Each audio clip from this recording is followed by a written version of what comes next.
Welcome to the Brain Warriors Way podcast. I'm Dr. Daniel Amen. And I'm Tana Amen. Here we teach you how to win the fight for your brain to defeat anxiety, depression, memory loss, ADHD, and addictions. The Brain Warriors Way podcast is brought to you by Amen Clinics, where we've transformed lives for 3 decades using brain SPECT imaging to better target treatment and natural ways to heal the brain. For more information, visit amenclinics.com. The Brain Warriors Way podcast is also brought to you by BrainMD, where we produce the highest quality nutraceutical products to support the health of your brain and body. For more information, visit brainmdhealth.com. Welcome to the Brain Warriors Way podcast. So welcome back to the Brain Warriors Way podcast and live chat. I'm here. I actually have the pleasure of having my daughter Chloe here today. Hi. So Daniel is not with us again. He is still finishing his book. I had something really special I wanted to talk to Chloe about. I walked in a couple weeks ago and saw her reading a book that sort of blew my mind because I read it in my 40s and you read it when you're 14. It was Brene Brown's book, Daring Greatly. And if you have not read that book, you should read it. And, well, I shouldn't say should. You might want to check it out. And if you have read it, you know why I thought it was so amazing that my 14-year-old was reading it. Because being vulnerable, it's about vulnerability, the power of vulnerability. And that is not something I was ever good at. It's really powerful. So before we start, I want to actually read what the dictionary says about vulnerability. The dictionary defines vulnerability as this: capable of or susceptible to being wounded or hurt as by a weapon, open to moral attack, criticism, temptation, open to assault, difficult to defend. Well, no wonder we don't want to be vulnerable, right? So, and physically, when I think about being vulnerable, I have this thing about safety and security, right? Like the NSA's got nothing on me. I've got cameras and security system. I've got 2 different types of camera systems in case one goes down. And I mean, I'm like not joking. Throwing that out there. Yeah. So I don't like the idea of feeling unsafe. Right. And so we've attached this idea of being unsafe to being vulnerable. Right. And then we wonder why we're so afraid to show ourselves or our underbelly, right? Yeah. So one of the reasons that I was kind of inspired to read Daring Greatly was because, especially with my age and the career that I want to go into, being vulnerable is a key part of it. It's just a big part of it. We see stars on TV, we see them on social media now, and we're like, gosh, they're so perfect. I wish I could be them. And what's not to love about their life? It's a lot harder than we think it is. Putting yourself out there, putting what you create out there is not easy, no matter who you are, whether you're a star or not. Doing anything is hard, and exposing yourself is really hard. So I was kind of inspired to read the book because that's part of myself that I wanted to benefit and I wanted to grow. And I thought that was really important. So I love that. I enjoyed her book a lot. It's really a great book. And really great book. One thing I love is her definition. What she says about vulnerability is, let's see. Brene says that vulnerability is the birthplace of love, belonging, joy, courage, empathy, and creativity. It's the source of hope, empathy, accountability, and authenticity. And I know authenticity is one of your primary values. So authenticity is definitely one of my top values, and that's why I wanted to improve on being vulnerable, because I think it's really important to be able to show who you are fully if you're going to be authentic. So what's the worst thing that can happen if someone knows you and they know some of the things about you that you're afraid to show and they laugh or they criticize you? What's the worst thing that can happen?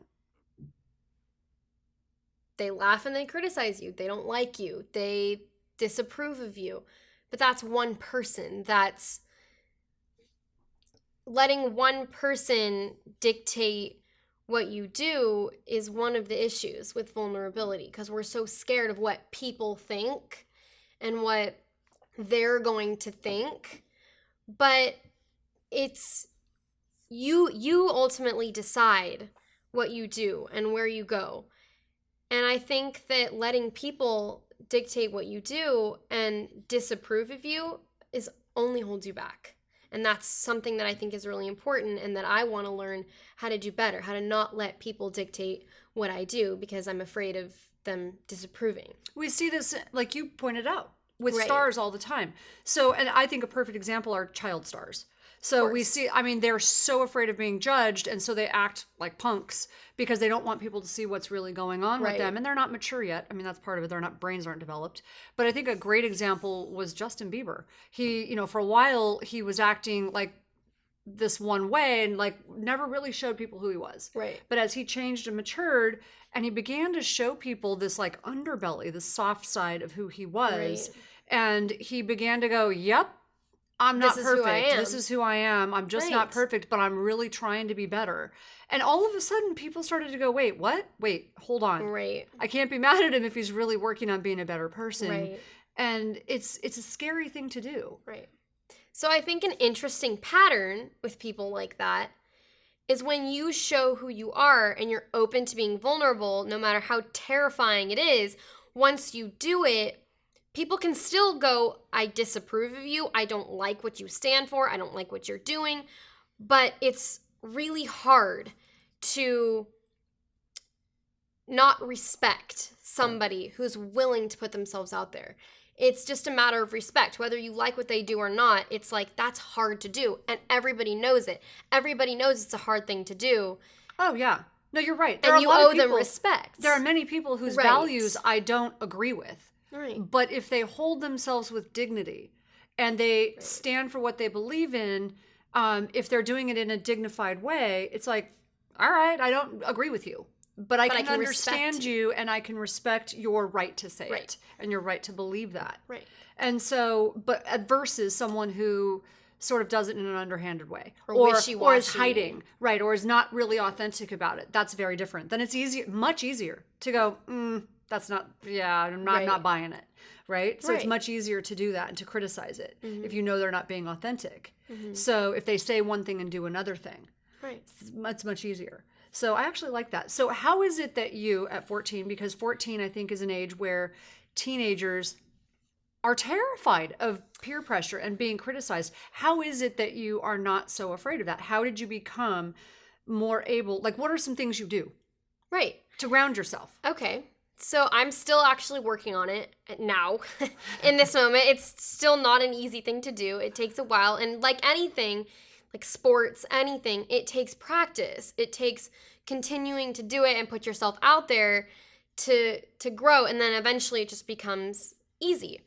So a couple of things that I do, one thing that I kind of taught myself that caught on for me, I think it's different for everyone because some things work for other people and other things don't. But one thing that I kind of figured out for myself is instead of telling myself to be vulnerable, because automatically I've noticed that when I tell myself to be vulnerable, I'm like, no, that's a bad idea. Don't do that. Like that's scary. Don't do that, It's right? scary. So instead of doing that, if I'm in a situation where it's like, I need to show who I am right now, I need to be who I am, and I need to stand for what I believe in, instead of telling myself, be vulnerable, I tell myself to be bold. Because automatically in my brain, I associate bold with being brave, with being strong, with being somebody who's tall, metaphorically, right? And I'm not. She's not tall. I'm not tall physically. So all I have is being tall metaphorically. That's really cute. So I tell myself to be bold instead of being vulnerable, because it's all about what you associate it with. I associate being vulnerable with that's scary, I don't want to do it. But being bold is, wow, she's cool, she's strong, right? She knows what she wants. So I tell myself be bold when I'm in situations where I need to be vulnerable. I actually like that. So my word is be a warrior, because I Right. grew up feeling terrified. Mhm. Like there's a white tiger around every corner. I grew up in chaos. Right. And warriors are people who get stuff done, right? Warriors are people who, and like even like thinking about it now almost makes me want to cry because I felt so the opposite of that growing up. I was always scared. Well, warriors, maybe they're scared, but they have answers, they have solutions, they have skills, they have like, they get it done. So I'm like, I'm going to identify with a warrior. And so that's why I practice martial arts. And I remember one time being on stage, it's actually when I read her book. was because I was on stage speaking, and I have a tendency to have a pretty strong presence, and I like that. I've worked really hard on building walls, on having a strong presence. Right. But it crumbled, and I wasn't expecting it. I was on stage one time, and I'm in front of like a couple thousand doctors. And I was invited to speak to a couple thousand doctors, which doesn't usually happen anyways. Like, it was a rare, like, sort of gift that it happened. And I'm speaking, and something happened, and I started to cry on stage. I was telling my story, and I started to shake and cry, and all of a sudden I felt really small. I felt like the little girl that was scared and terrified. And I'm like, what is happening to me? I'm not like this. I'm a warrior. Like, what's happening to me? I don't know what's happening right now. And I wanted to run off stage, and I didn't know what to do. And I just stood there shaking like a little girl. I felt like a little girl, but I just fought through it, and I told the story shaking. And it's actually still on YouTube. But anyways, at the end of it, they started applauding. And then when it was over, I had a heart surgeon run up to me. He goes, "No one makes me cry. You made me cry." And I was like, I wasn't quite sure how to take it. But I realized something. It was the power of being authentic, of letting your wall down. Right. And then someone recommended that book to me. I think we rely so much on these walls that we build up, but they're temporary. Because what happens when you don't have those walls anymore? What do? You know what I mean? Do you let it like defeat you, or do you do something about it? And so, yeah, I have 4 things that I do to practice vulnerability that make it a little bit easier for me. So the first thing is to tell myself to be bold. The second thing is to talk about it. So I have people in my life that I talk about things with that I wouldn't necessarily want to talk to other people about because it's scary, or it's like it feels too vulnerable. So I talk to, one of them is you. I'm so lucky. So yeah, because I think that talking about it, one thing that I learned from the book actually is the less you talk about vulnerability, the more you have. So the more shame you have, the more shame you have, the less like when you shine a light in the dark. Right, the less you talk about it, the more you have. I love that. So that's the other thing. And then the third thing is gratitude. I think that, well, at least for me, when I'm grateful and I have gratitude, it masks shame. It masks vulnerability. When I'm grateful for what I do have, what I am good at, what I know I'm capable of doing, it makes what I feel like I can't do in the moment, or what I'm afraid to do, a lot smaller. That's really good. So, right. So what I know that I'm good at, and what I know that I have, so not only in myself, but in other people. So I know I have my family to fall back on. If this doesn't go well, I have my family still. If this doesn't go well, I still have my friends. It's okay. If this doesn't go well, I've still accomplished this, and this, and it's okay. So you learn something. Right. So having gratitude kind of reminds me that, look, you have something to fall back on. You don't, you know what I'm saying? So in other words, it's not like the end all. Yes, it's not the end all. Yeah. Right. So I think that was the third one, right? Yeah. Right? That was the third one. So the fourth one is opportunity. I like to see vulnerability as an opportunity rather than seeing it as like this big, scary failure or an opportunity to fail. I see it as an opportunity to accomplish something. So when you're vulnerable, you have the opportunity to achieve something, right? Because when you're vulnerable, it's like you have the opportunity to play in a big sports game, or you have the opportunity to perform, you have the opportunity to write a book, you have the opportunity, and that's vulnerable. But it can be a big success still. It can still be a big accomplishment, right? So that's how I kind of like to see it. It's all about like mindset, I guess. But do you see why she amazes me? You're pretty awesome. So I read the book in my 40s, and I'm like, wow, if someone like the fact that you are getting such a head start on some of this amazing information and some of these really important life skills and concepts is just, it's fascinating to me, and it's going to save you.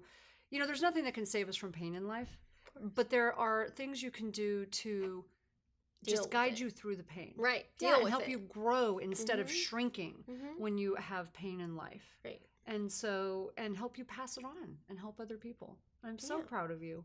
You're so awesome. I love you. So we'll be back with the Chloe Show. I thought that was pretty amazing. So thank you so much.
So welcome back. I am here again with Chloe, my daughter, that I'm so proud of.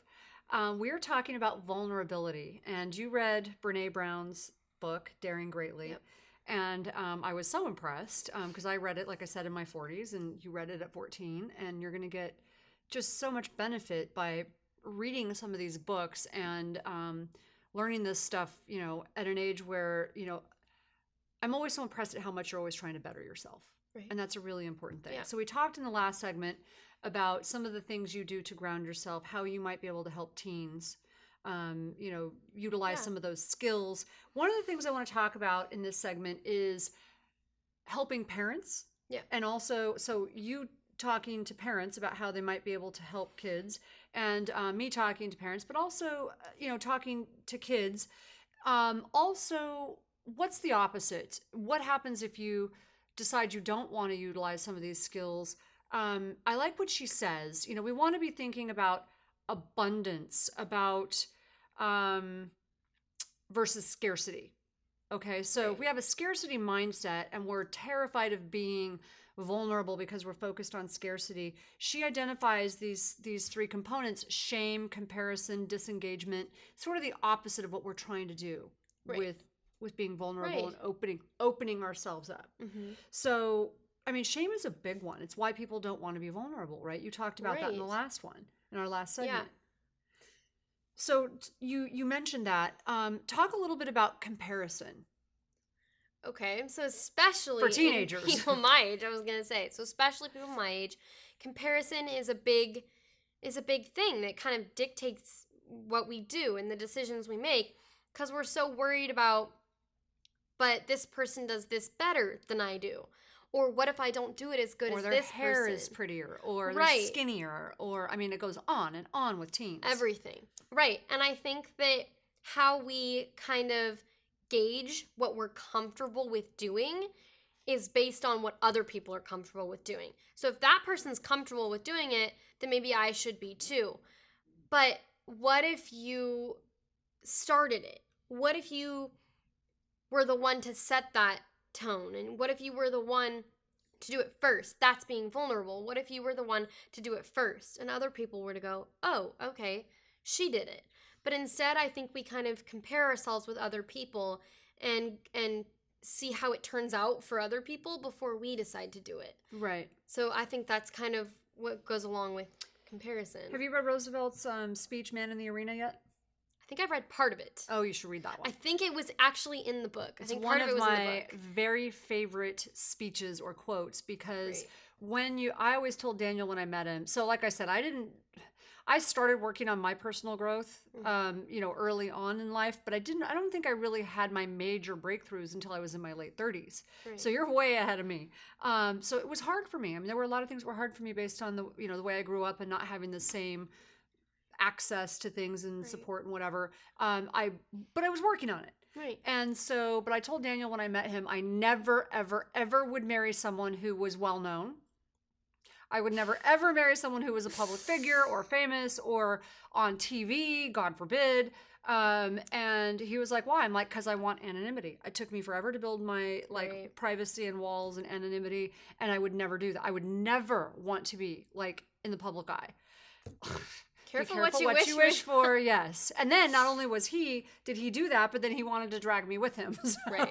So I actually love what I do now, but I had to really learn how to do that. And that speech, Man in the Arena, just so well sums up. It's people who are in the arena, who are taking chances, who are making a difference that,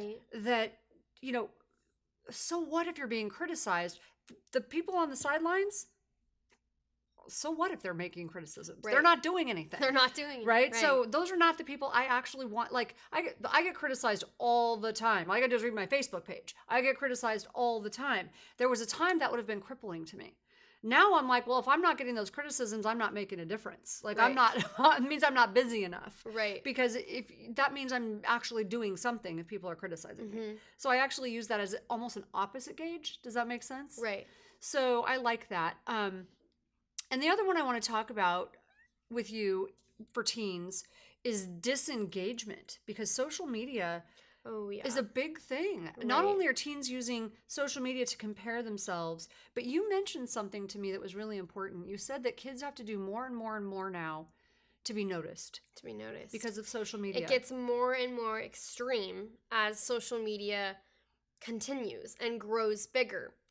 In order to be noticed or get, I guess you would say, validation, you have to go to extremes. So these nude pictures. Right. You have to do all these crazy things and put it out there on social media in order to be noticed. Right. So in their attempt to engage and be noticed, they're actually almost disengaging in the real world. In the real world. Mm-hmm. So their social skills are less. They're not present with people and places. Right. We go to, Disneyland even. Every teenager I see is like this. They don't even know, like, what? They're not even enjoying Disneyland. Right. Because they're so busy trying to, be on social media. It's crazy. So it's a really important thing. And, that, I don't know, our society, we need to start working on that. So as a parent, I've always, because I've done so much work on myself, of course, I want to be able to pass that on to you. We never know if we're actually doing the right thing, right? I always say that a joke at some point, I'm probably going to have to pay for your therapy. And that's okay, because we never know. You don't come with a manual, right? Right. But we're trying to do the right things. And people who listen to this podcast are trying to do the right things. Right. So we don't often get the truth from our kids. No. I feel like I get the truth a lot from you. Sometimes I'm like, ouch, I'm not sure I wanted to hear that, but it's good. So what are some things that parents could do or could do better to help their kids open up and be more authentic and be more vulnerable? Or what are some things that parents do that cause their kids to sort of shut down? So one thing I think that's really important, parents sometimes expect their kids to open up to them, be honest, be more vulnerable. But at that same time, they're not willing to do it. They're not willing to be vulnerable. They're not willing to open up to their kids. So why should their kids open up to them if they're not willing to open up, I've told you some pretty kids? Shocking things, actually, I think. Yeah, I would say so. But, so if you're not willing to open up to your kids and be vulnerable with your kids, why should they do the same with you? I think one place, especially when you're a teenager, that's really important is kind of trying to think like them. They're worried about being approved of, about getting validation. And that's why they look at other teens their age to see who've done it first, or if it worked for them, or doing certain things to be popular, doing certain things to, get certain things. So I think that as a parent, you have to kind of just look at it like in their kind of perspective and go, they're just afraid. They're just afraid to do it because they're afraid of the outcome. Right. You know what I'm saying? So you have to kind of just see it from their perspective instead of getting upset with them. I try really hard to remember what it was like being a teenager, and quite frankly, I remember it sucking, kind of. So, I remember that. But I do try to tell you things, and I've always tried to make it sort of age appropriate at the time, but a little shocking almost, so that you would know. Right. You look at me like that. And I've done that intentionally, because I wanted you to know that, number one, I wasn't perfect. Number two, that it's okay for you to do the same. That, like, I tell you stuff that's a little bit, like, just a little edgy for your age, because, when she's young, that might be, like, whatever. So it's always age appropriate, but just enough so that she knows, oh, my mom knows what's going on, and it's okay for me to talk to her. Right. So I never wanted to make it sound like, oh, I didn't do that. I was such a good girl, because that is not going to help you to open up to me. What we want is somebody we can relate to. Right. And in order to be able to relate to somebody, if you want somebody to relate to you, you have to think like them. You have to, be relatable in their sense, you know? So we would always joke around about it. And so I think I've heard some of your friends talking, and they're like, I would often say, well, why don't you talk to your mom about that? Oh my God, I can't do that. Like, and it's like, why? So why do you think that they say that? I think that they're afraid, just like anyone else, or afraid of opening up to anybody else, like their peers, because they're going to be, it's going to be a disapproval. It's going to be, you're a lesser person because of it. And I think, not outwardly saying it, but I think that sometimes parents do that. I think that sometimes parents, without really knowing it and without maybe not really meaning it, they kind of go, oh, that's bad. Like, and kids think of that and associate that with, I'm not as good. I'm not as good because my parents disapproved of me. Being a parent, it's kind of like we look up to our parents because they're our role models, right? Growing up, it's like, my parent does this, my parent does that, and every kid wants to follow in their parents' footsteps.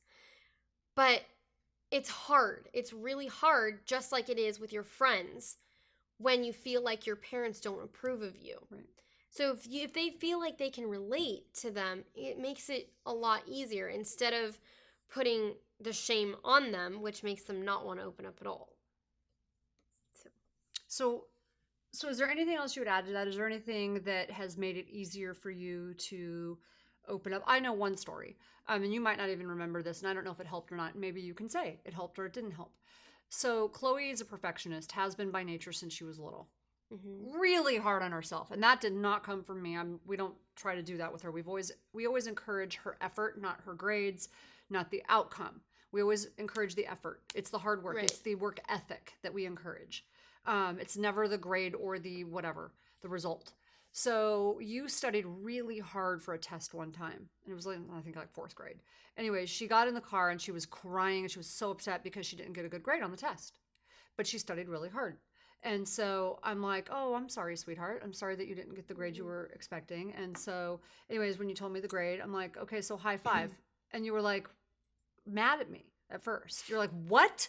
I'm like, give me a high five. And you got really upset. And I'm like, come on, we're going to go for ice cream. And you looked at me, you go, now I know something's wrong with you. Number one, ice cream? You're like, ice cream? You? Ice cream? So, but I took her out for ice cream, and it was an intentional move. Right. It was to emphasize a couple of things. Number one, it's the effort. It's not the outcome. That perfectionism is never going to be the thing that's going to help you out in life. But I also never wanted you to be afraid to, be able to come and share with me when you're upset about something. It's like, that's not the goal. The goal was to have you put the effort in. Right. Because the effort's always going to pay off. The grade, so what?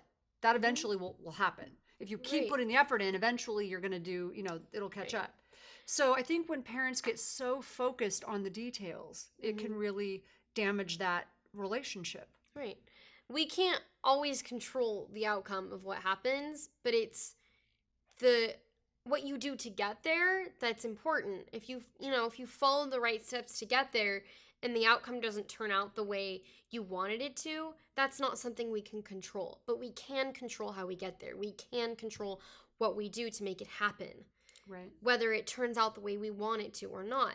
And so another thing that I kind of tell myself is not to, because I'm a perfectionist, is to not let my vulnerabilities and what I think I need work on or what I think I need to be better at define me. I like that. Define who I am. Because it's like, if you let every little detail that you're like, I can make that better. Or I'll wait until it's better. I'll wait. Like, I'm not gonna do that until I know it's perfect. So in other words, you don't take risks because you think you need to wait till you're better. Right. Ah. But I also think that when we put ourselves out there, if there's one thing that maybe someone picks out or that you yourself pick out that you don't really like, we let that one thing define who we are. Like, I'm not as good because of that thing. But I think it's really important to know that you can decide what defines you. You can't let, everyone else decide that for you, or your own like little thing about yourself that you think you want to change. And I think we can still want to change certain things. We can still want to improve. That's why I read books like Daring Greatly. We can still want to improve things about ourselves and still own who we are and what we stand for while doing it, and not let that make us, less of who we are. So I love that. Well, we would highly recommend the book Daring Greatly. And I'm so happy that you joined me today. Me too. I think this is really helpful for teens to hear and to help them find their center and their balance, and not necessarily look to other teens for approval, but rather to find their own grounding and be authentic. So thanks, sweetie. Thank you for listening to the Brain Warriors Way podcast.